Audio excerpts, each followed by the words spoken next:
comparing, well, just stating why football introduced the salary cap.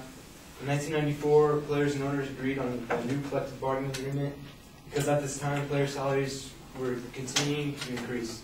It's the same trend that's been happening for the past 10 years in baseball. They just keep going up and up and up. As far as the signing bonuses go, this is taken from an Ask the Commissioner website that the signing bonuses are part of the player's salary, therefore it is part of the team's salary cap. For example, a rookie signs a 4-year contract with $1 million signing bonus. The team will count $250,000 towards each of the 4 years because of that $1 million. You know, it might not be taken into effect that year, but it's being counted over the 4 years that he's signed.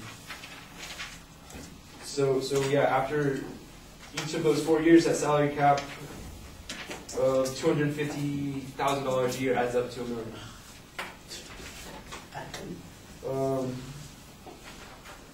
I'd also like to say that oftentimes good players are lost to small market.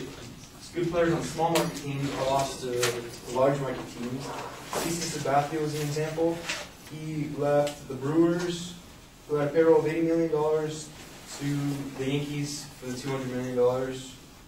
And there's multiple other cases with Roy Halladay, Cliff Lee. Roy Halladay went from the Blue Jays to the Phillies. Cliff Lee went from the Indians to the Phillies. Dave Ortiz went from the Twins to the Red Sox. Adrian Gonzalez went from the Padres to the Red Sox. Mike Piazza, back in the 90s, went from the Marlins to the Mets. Those are all just examples of how, you know, the rich teams just get richer and the poor teams just get poorer.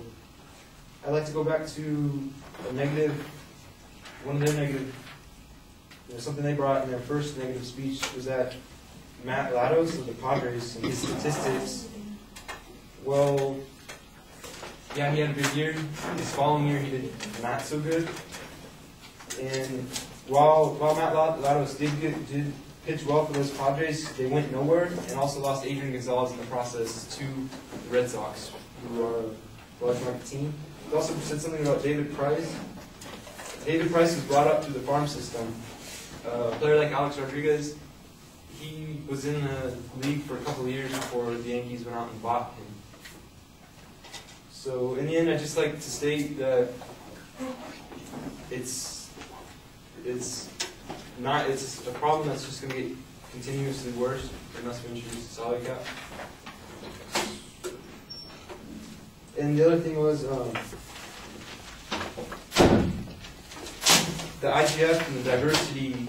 We're not talking about that. We're talking about introducing a salary cap and making baseball more competitive.